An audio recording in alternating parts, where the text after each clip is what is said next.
भगवान के घर देर है अंधेर नहीं। जज साहब के पास एक खून का केस आई। वह केस थी शांतिलाल की। शांतिलाल के खेत के पास 2 महीने पहले एक आदमी का खून हुआ था।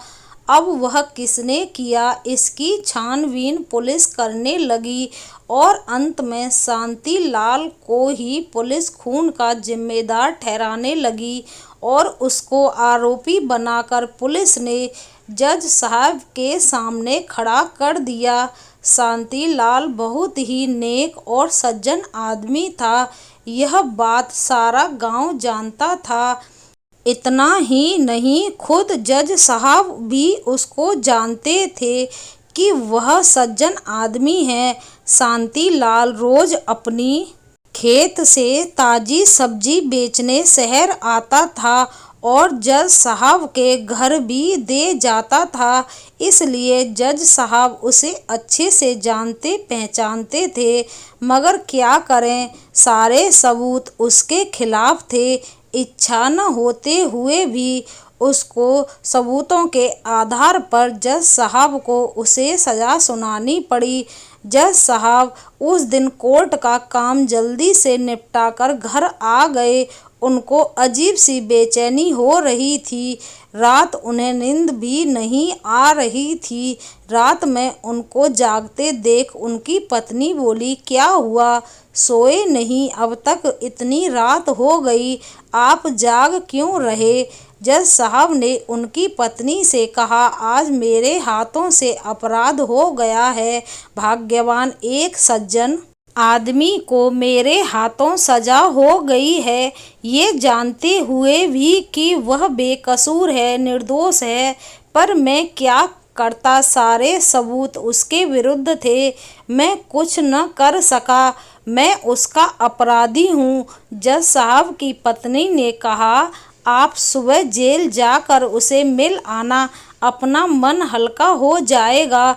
सुबह जज साहब शांतिलाल को मिलने कारागृह पहुँचे। शांतिलाल बैठा था। जज साहब को देखकर वो आश्चर्य में पड़ गया।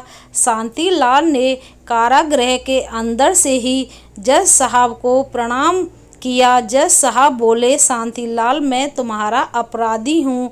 उम्र भर मुझे ये अफसोस रहेगा कि मैंने एक सज्जन और निर्दोष आदमी को सजा की। शांतिलाल कहने लगा, जज साहब, आप ऐसा मत कहो, आप क्यों खुद को कसूरवार मानते हो। आपने वही किया जो एक न्यायाधीश को करना चाहिए, इसमें आपकी कोई गलती नहीं, अपराधी तो मैं हूँ। जज साहब बोले, नहीं, तुमने खून किया ही नहीं, ये मेरा मन कहता है, तुम निर्दोष हो। शांतिलाल ने कहा, आप ठीक कह रहे हो जज साहब कि यह खून मैंने नहीं किया, पर इससे पहले मेरे हाथों खून हुआ था और मैं उस खून के आरोप से मुक्त हो गया था। सच ही कहा है कि भगवान के घर देर है अंधेर नहीं, देरी से क्यों ना हो, पर उस अपराध की सजा मुझे भगवान ने आपके हाथों आज कराई है। तुम्हारे हाथों मैं बच भी जाता, पर भगवान के हाथों से आज तक कोई छूटा है। उसकी अदालत में सबका न्याय बराबर होता है। ये मुझे मेरे पिछले कर्म की सज़ा मिली है। आप बिल्कुल भी निराश ना होवें।